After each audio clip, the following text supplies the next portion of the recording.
This looks intriguing.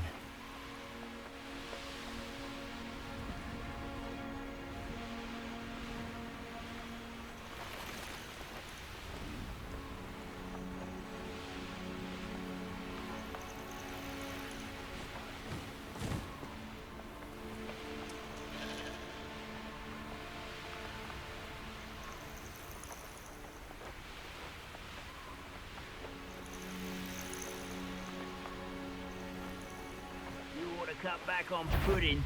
Mister, not quiet enough.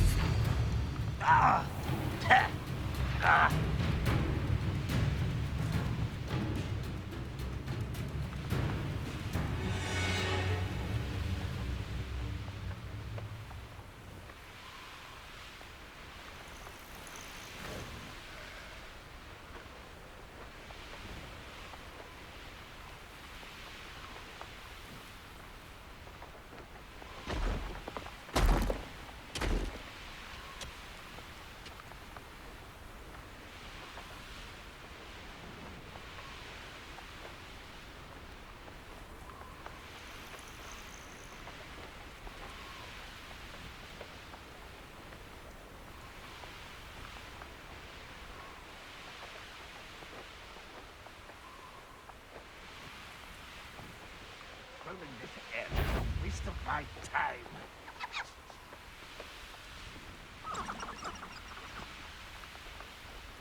A castle.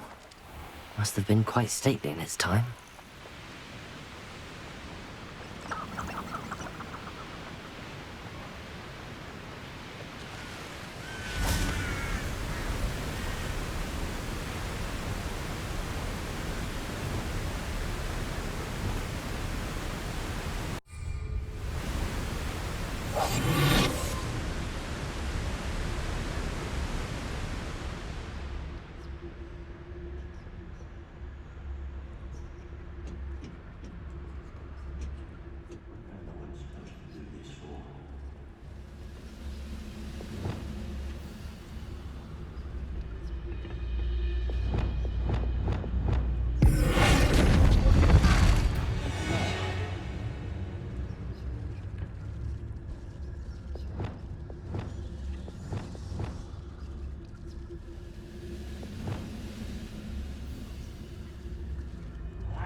Easily done. Arrest the momentum. Bombard it. I won't go. Stupefy.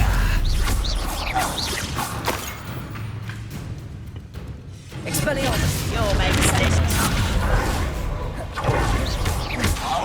Don't do that again, I beg you. Why can't I hit you? Almost. Descender. Arrest the momentum. Call that spell casting?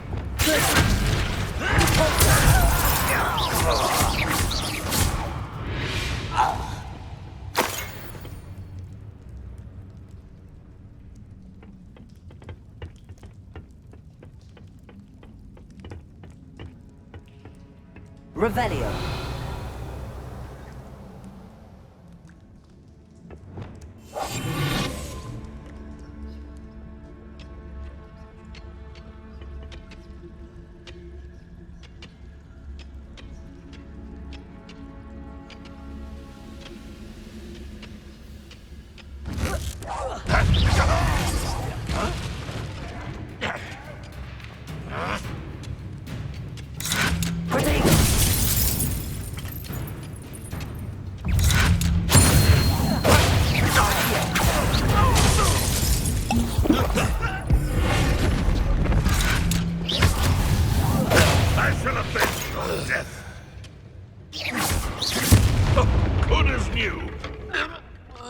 You only have Ranrock to blame.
Revelio.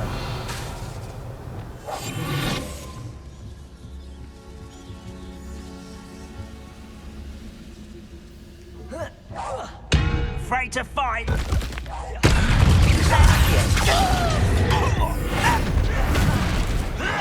You're weak, human.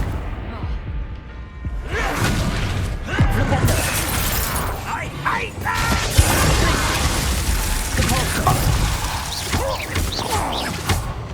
I should tell you. Human had a lucky shot.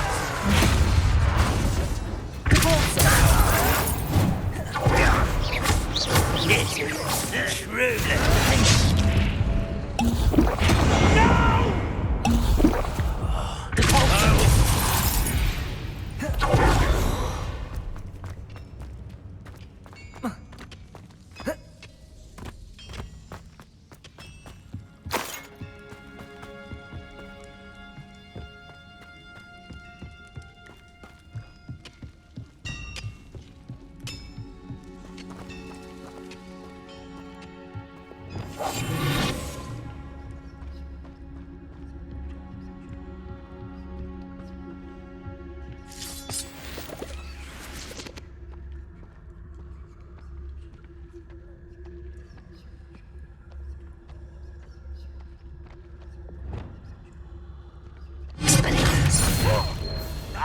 Get away! This is yours! You're good, but I'm better. As if you could best the likes of me.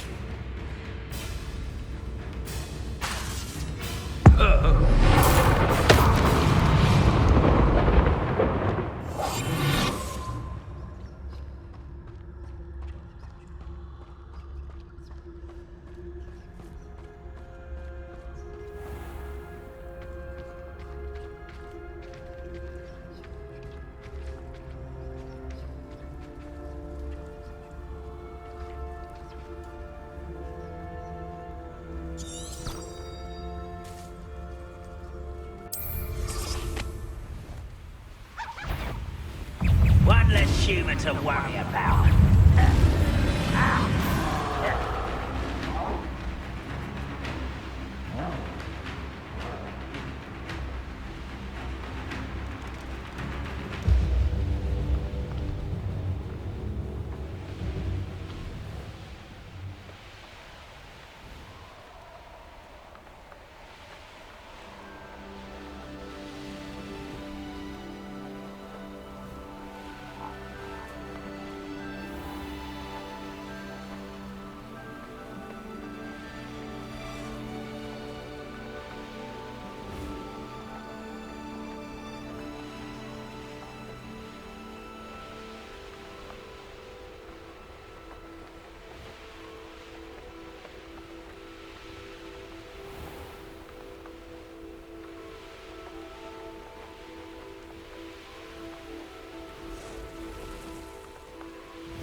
Revelio.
Come now, Annabelle. It was a long time ago. What do you want?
Burn the castle down!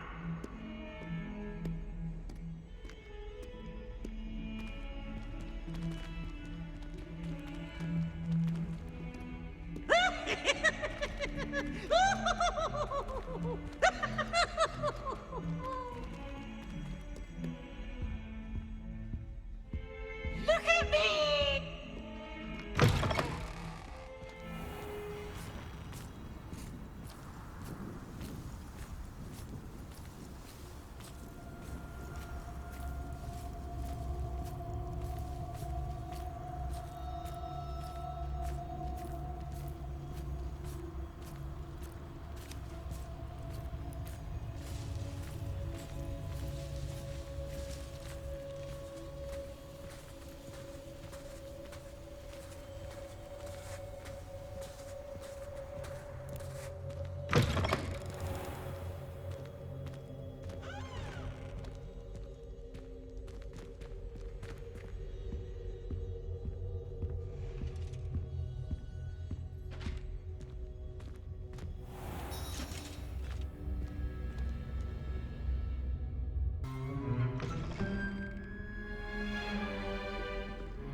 In today's lesson, we will cover a truly thrilling event. The Goblin Rebellion of 1752 and all its triumphant tragedy. But more specifically, we will address the devastating effect it had on the wizard milling industry. Throughout the many goblin battles, countless wizard cloaks were lost. Actually, we do know the number. 632. But history occurs outside the classroom. And look, it's time for my constitutional. One can practically osmose the history flowing through Hogwarts. I think the professor wants us to follow him. And now for a stroll to the bell tower entrance hall. Along with the rest of the castle, it was completed in the early Middle Ages. The hall and the bell towers that loom above it contain myriad interesting artifacts.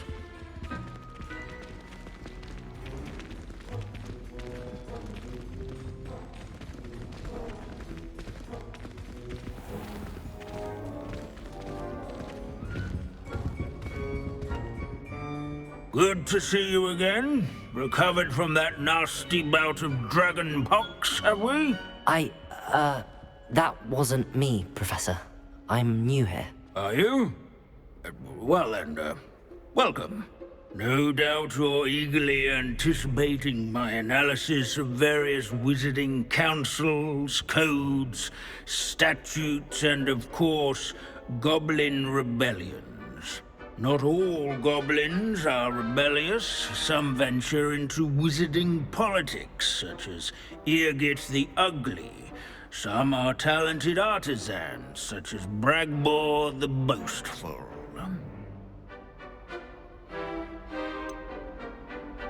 Did you say Bragball? I think I know that name. Well known for his metalwork.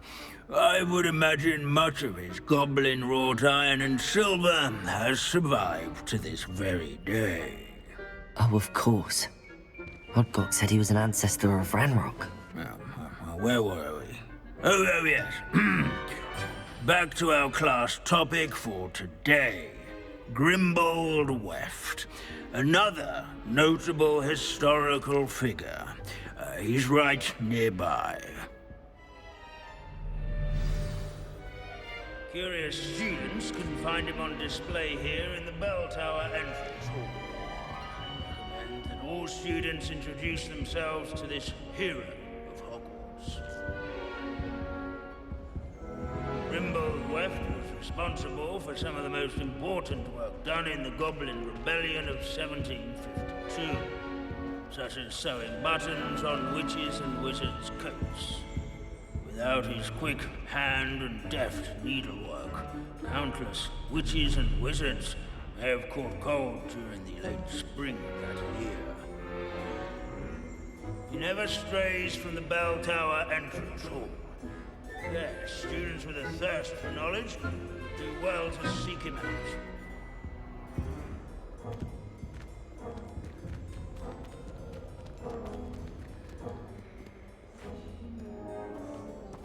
I'd rather be in these cars. Revelio. This Grimbold West sounds like a helpful fellow.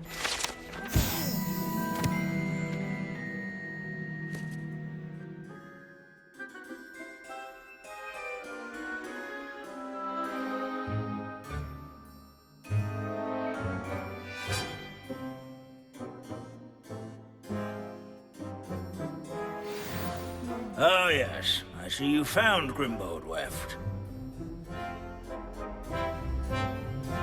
Yes, I rather enjoyed seeking him out. The thrill of the scholarly pursuit. I know the feeling quite well. Now, let's turn our attention to the agreeability and general good nature of Sir Athpuddle. He's also nearby. See what you can learn from him for your next assignment. Standing in eternal but symbolic watch over the bell tower is a retinue of loyal knights, or rather, statues of knights, I should clarify. Keen-eyed students will spot the statue of Sir Athpuddle of the cheerful countenance nestled among the ranks. His fame was not won by vanquishing foes in single combat, nor by slaying bloodthirsty dragons, but rather in training yards and sculleries, where his warm and approachable demeanor was celebrated by old friends and newcomers alike. I encourage everyone to make the waving statue's acquaintance.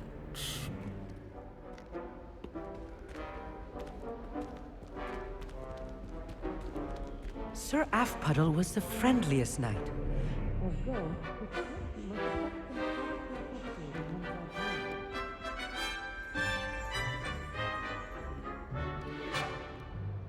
Revelio.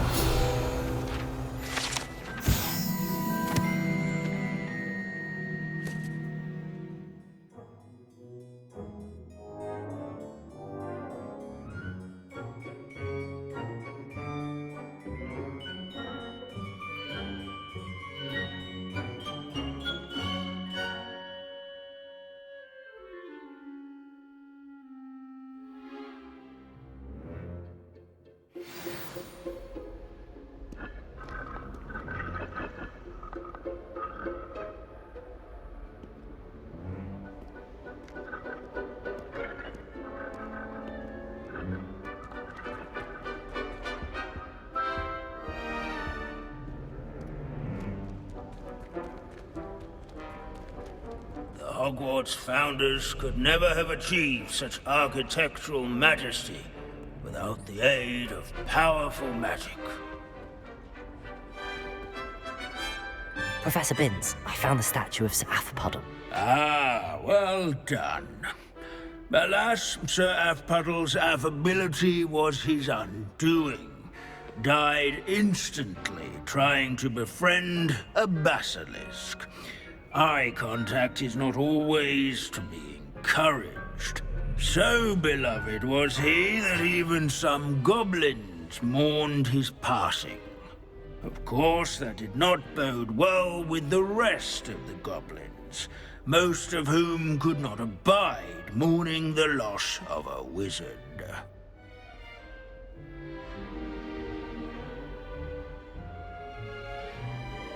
Pity goblins and wizards can't get along. True. But imagine how dull my lectures would be without goblin rebellions to discuss. History does tend to repeat. It is a series of patterns, a thought both comforting and disconcerting.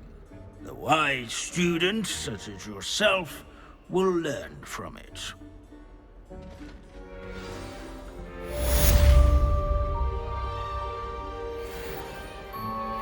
History is written by those who do their schoolwork, so they say.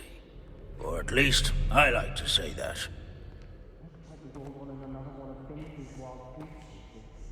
How can we do so much and accomplish so little?